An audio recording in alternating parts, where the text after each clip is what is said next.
SDR fund. Kristalina Georgieva, IMF's managing director, said this in a statement in Washington, D.C., while announcing the commencement of the distribution of the SDR. She added that of the $275 billion, low-income countries will receive about $21 billion, which is equivalent to as much as 6% of gross domestic product in some cases. She described the SDR allocation as a critical component of IMF's broader effort to support countries through the pandemic, which includes $117 billion in new financing for 85 countries. The Nigerian government is in the process of implementing the long-term national development plan across all sectors. To this end, Ministry of Finance, Budget and National Planning, in collaboration with development partners, have organized capacity building for special advisors and technical assistants of ministers in the country to prepare national long-term development plan. NTA reports that the training was declared open by the Minister of State, Budget and National Planning. The key NTAs have established a performance matrix to track and measure the presidential deliverables 2019 to 2023. Additionally, eye monitoring is to be introduced in government websites to enable Nigerians to post pictures of project status vis-a-vis the cash that is released. The economic plan has been put together. We are now at the stage of implementation. So due to the fact that they need to put some few things together for the implementation, we are bringing them together again to build their capacity on how to go on with the implementation of the long-term development plan. The latest figures from the 2021 Banking Industry Report shows that 20 commercial banks and 5 merchant banks' profits dropped by 482 billion naira in 12 months as more than 9.5 trillion naira cash restriction policy implemented by the Central Bank of Nigeria, CBN. The funds were reserved by the CBN during the bank's financial year 2020 in line with its cash reserve requirement policy. The measures were meant to moderate inflation and maintain exchange rate stability. The 2021 report released by Augusto Co said the Apex Bank raised and standardized the CRR, a portion of banks' deposit kept with the CBN at 27.5% for both merchant and commercial banks. The quarantine funds with the CBN at zero interest rates depleted banks' profitability within the review period. Now, the dollar was smartened on Tuesday following its sharpest one-day fall since May, though traders were wary of chasing the mood-driven move lower ahead of Federal Reserve Symposium that could map out an end to stimulus and asset purchases. How much is the Naira exchanging for other currencies? Let's find out.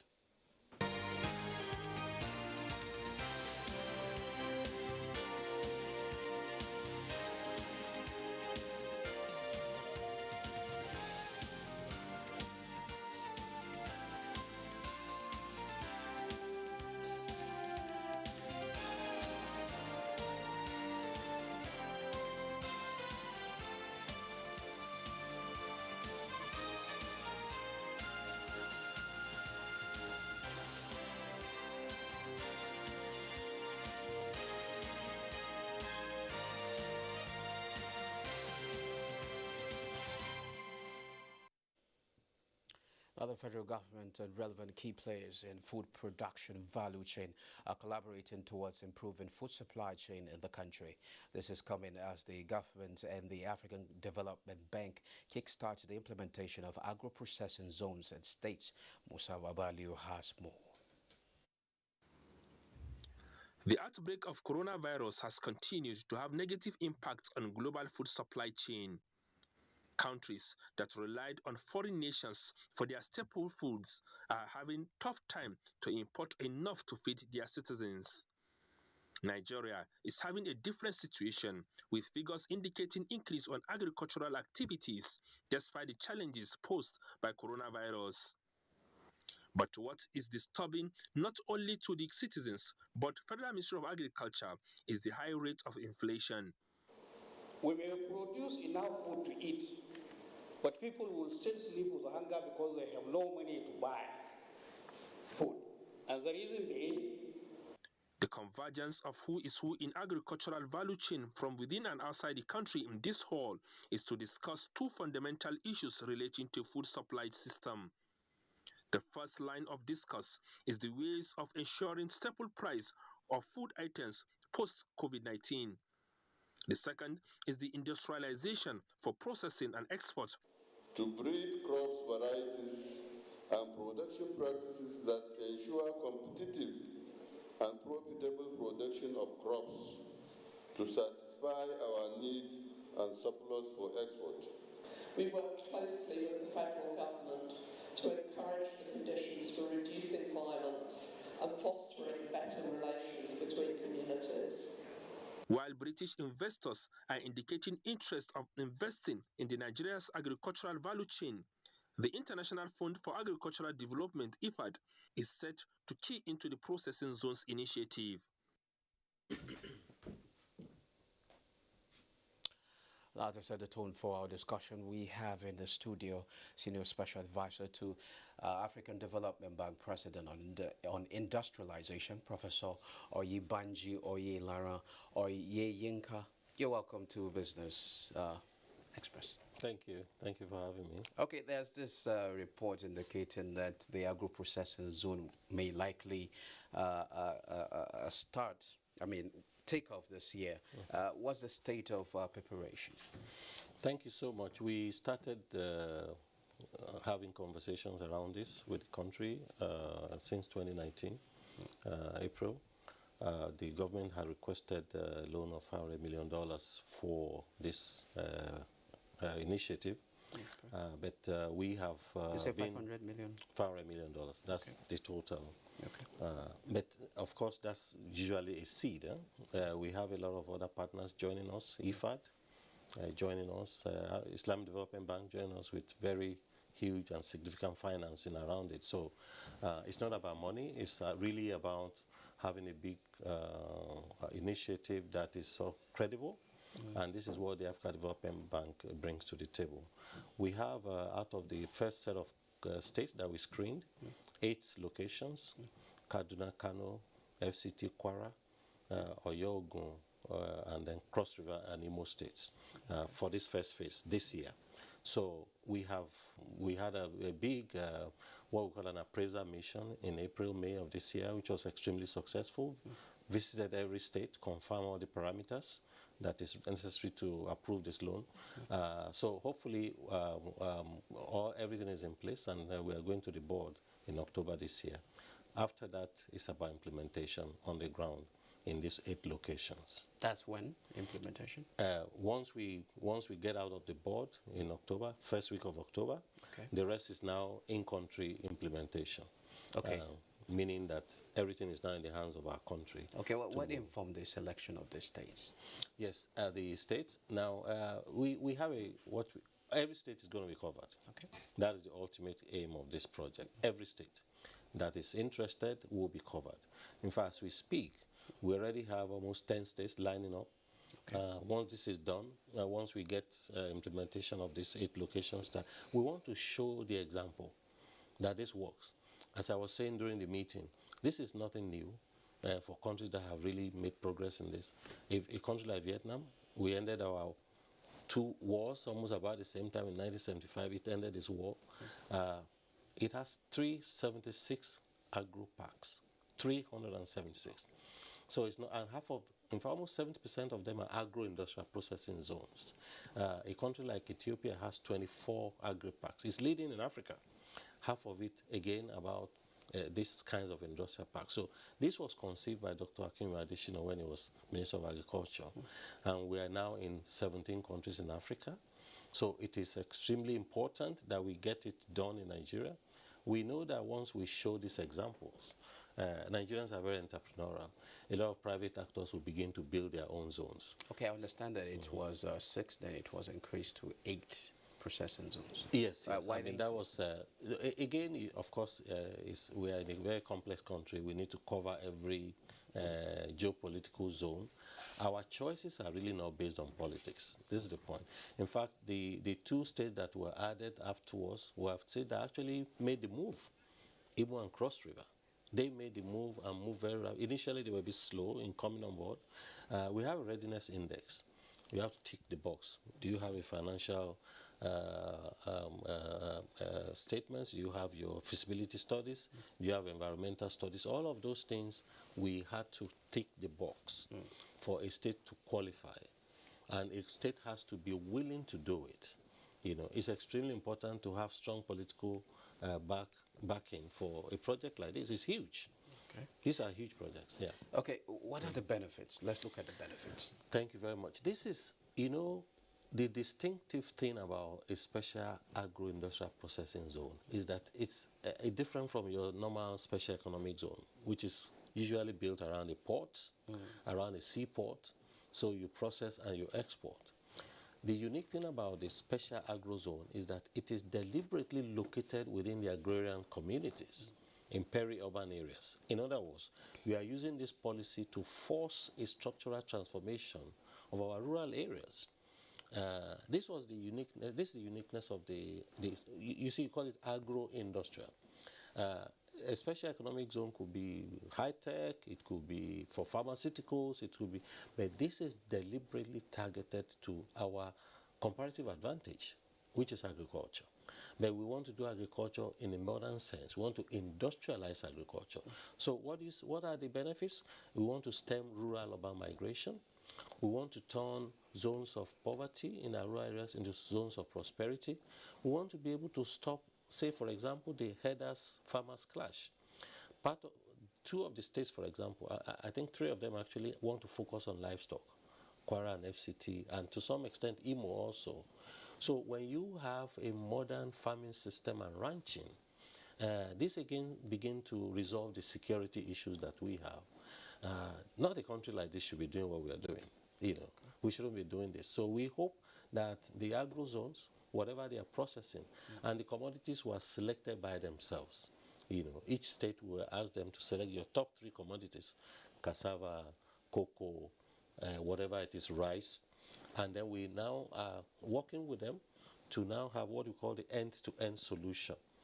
So instead of simply just exporting cocoa, you want to process cocoa into cocoa butter and others. Instead of just exporting cassava, you process them into industrial starch, you process them into all manner of foods, for example, and you add value.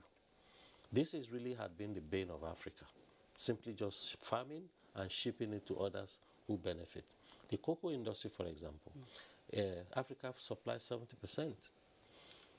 It's $100 billion, the chocolate industry, $100 billion. What does Africa get? $6 billion. Because everything else, you have shipped your employment to those countries that have the technological capability to process. Okay, what makes this initiative different from other initiatives that we've had in the past? And at the end of the day, when it gets to implementation, it becomes something else. This is, I'm sure you are skeptical. In fact, some people are still skeptical. They ask us, oh, when it gets to your country, they are going to dabaru it anyway. This is what, the policy, you know, there are 3 steps. The theory is sound. The policy is sound. It is the practice that is always in the challenge for Nigeria. We have fantastic development plans. The policy is sound. It's been practiced. That's why I cited to you. Korea has 900 industrial parks, 900. 60% of their GDP come from those zones. China has 2,500 parks. Almost 50% of their GDP come from those zones. I just mentioned to you a country that shouldn't be in front of Nigeria, like Vietnam. 376 industrial parks. 60% of their GDP come. It is us. It is governance. It is the institutions. It is politics, and it is bureaucracy. If we are able to surmount, and this is really why we are making such strenuous effort, ensuring we carry everybody along. You know, in Nigeria, you didn't carry me along, I destroyed it. This is why we are doing this.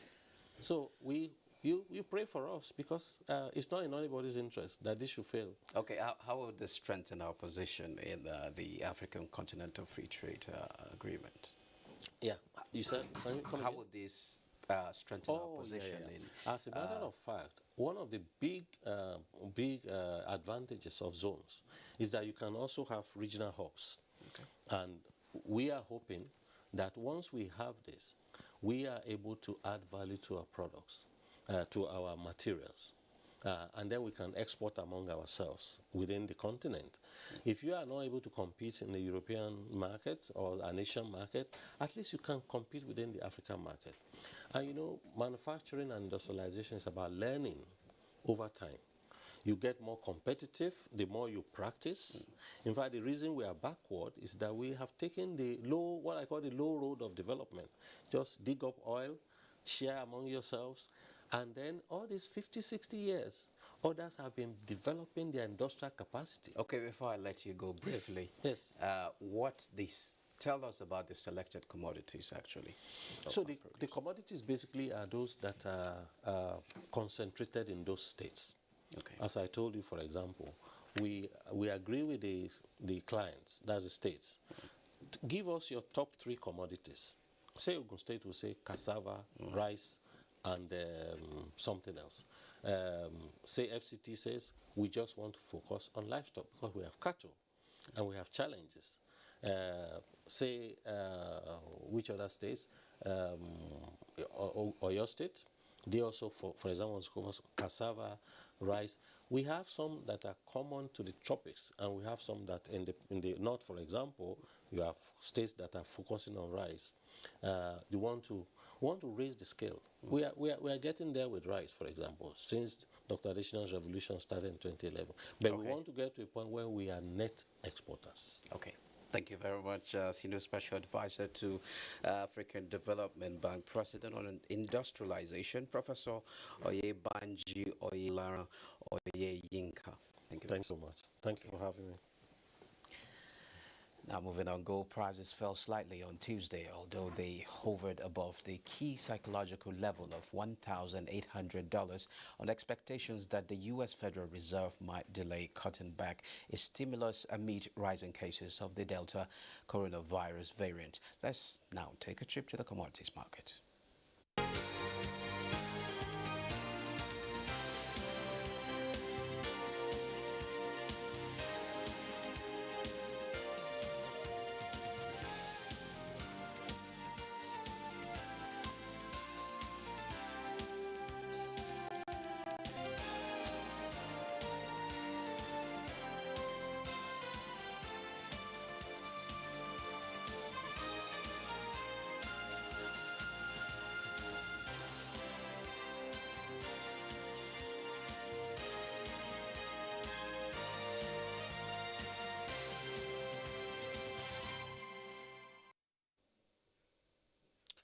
The passage of the Petroleum Industry Bill, as well as Nigeria's gas initiatives, will help transform Nigeria into a gas-based industrialized nation and also create a better managed petroleum industry with more value addition for both investors and Nigerians alike.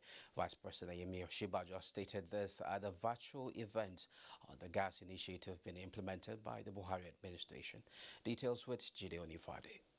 The federal government, as Vice President Yemi Osinbajo says, locally launched into the brave new world for the oil and gas industry with the Petroleum Industry Act 2021, adding that the main goal of the passage of the Petroleum Industry Bill and the gas initiatives is to transform Nigeria not only into a gas-based industrialized nation through enhanced accelerated gas revolution, but also to help create a better managed petroleum industry where both the people of Nigeria and investors alike can extract value.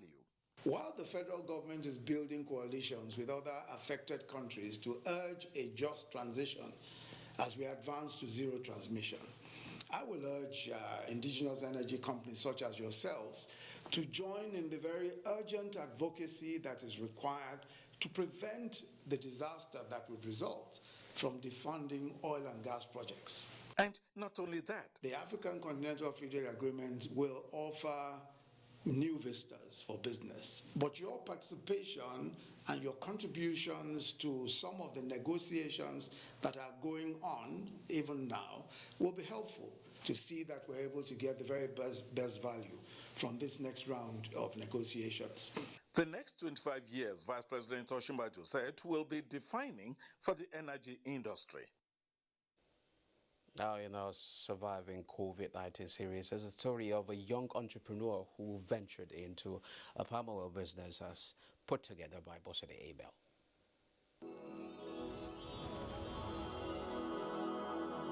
Surviving COVID-19 series is brought to you in partnership with the Central Bank of Nigeria. After searching for a job for 2 years, Rosemary Ochibo Enechojo decided to join her sisters to resuscitate the family business of palm oil making and selling in remembrance of their late mother. This was actually born out of passion. We want to take people off eating adulterated oil in the market. How can we produce this thing? Of course, we're not ready to go back to producing it the old way that it used to be done, with putting leg in the palm fruit and matching it and all that. So it was open out of interest, out of the fact that we wanted to reach out to a lot of people, employment and all that. So we're able to set up a mini factory. It's a small factory located in Lokoja, Kogi State. That's where the oil is produced by us and also packaged by us. She started the business in 2018, and barely 2 years after, when she was still trying to develop her business, COVID-19 struck. The major thing that actually helped us to stay afloat was taking the business online. We did not make more money during the lockdown. No, at all. But we just tried to keep afloat. Sourcing for raw materials of palm fruits and packaging are the major challenges for this kind of business. Well, it's not been easy, to be very, very honest with you. From fabricating the machines to getting raw materials, it's been really taxing because, when you don't have a farm of your own, because we're still young, we're still coming up, we're still, growing and planning and all that. So we tend to source for these materials, raw materials, which is like the basic of everything. Because without raw material, you can't get anything. And the aim is to produce this thing ourselves. So you can have pride of, okay, this oil is perfect. I bought this oil from these people, it's not adulterated, it's a clean oil. If there's this thing, you'll be responsible for it. So we're actually NAFDAC certified. I don't know if I've mentioned that. So we've done a lot of work. Despite all, Rosemary says the demand for her palm oil is one major fulfillment to her, as she hopes that her brand continues to thrive. Surviving COVID-19 series is brought to you in partnership with the Central Bank of Nigeria. That wraps this edition of Business Express. Remember to keep in touch with us, so do send in your comments and observations as well as suggestions. Also be informed that all previous episodes are available on YouTube on the NTA's channel. Business Express returns Wednesday at 3 p.m. Be safe out there. I am Musa Abubakar.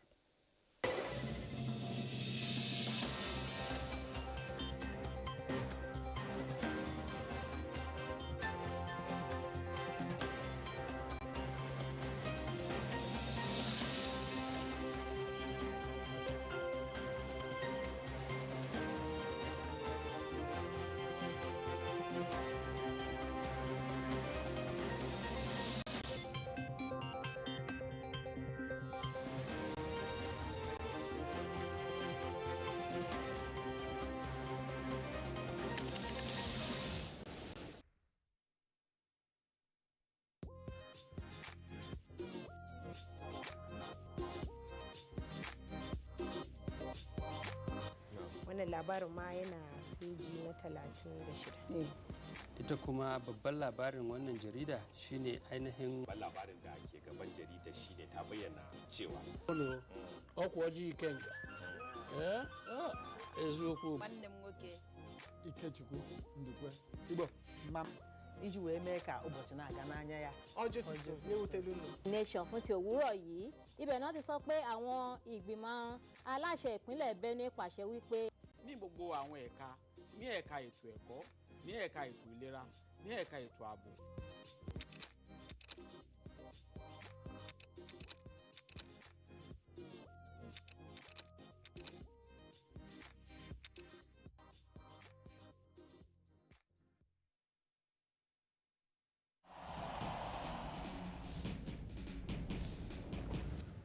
issues in the sports sector remain one of the most debated among Nigerians due to the passion, followership, government involvement, impact on Nigeria's external image and our national life in the sports parliament.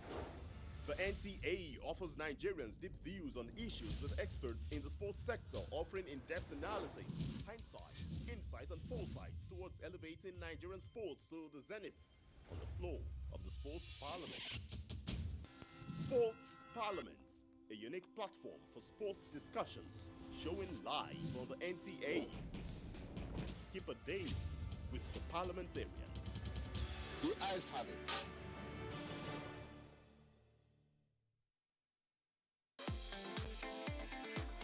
From dusk to dawn, 24 hours a day, NTA International is with you in your living room, office, everywhere and anywhere. We provide the company you desire in terms of balanced and up-to-date news, programs and the best of entertainment. Tune in to DSTV channel 251, GoTV channel 91, Freeview UK channel 264, or you can download www.visiontv.co.uk. App for iOS or Android. You can also see us on Facebook and YouTube for quality content on the go. NTA International, Africa's window to the world. I never get this kind of thing, or I hear it. Abuja Intra-Producers Agency then called me because we are partner with them. They say we should come. There is a survivor fund that the government wanted to give technicians. They capture everybody, including food seller in my own workshop. When my chairman called me that there is parity something, that I should come and take my cash off, the money now come, and that money helped me a lot. As a widow, where there is no husband. So it's this thing that I used to help myself, and that money helped me and pay some of my children's school fees. You don't reach almost 40-something years back where I did for this Nigeria. I never get this kind of thing, or I hear it. It is only this government, President Muhammadu Buhari, likewise in Vice, that he recognized a mechanic.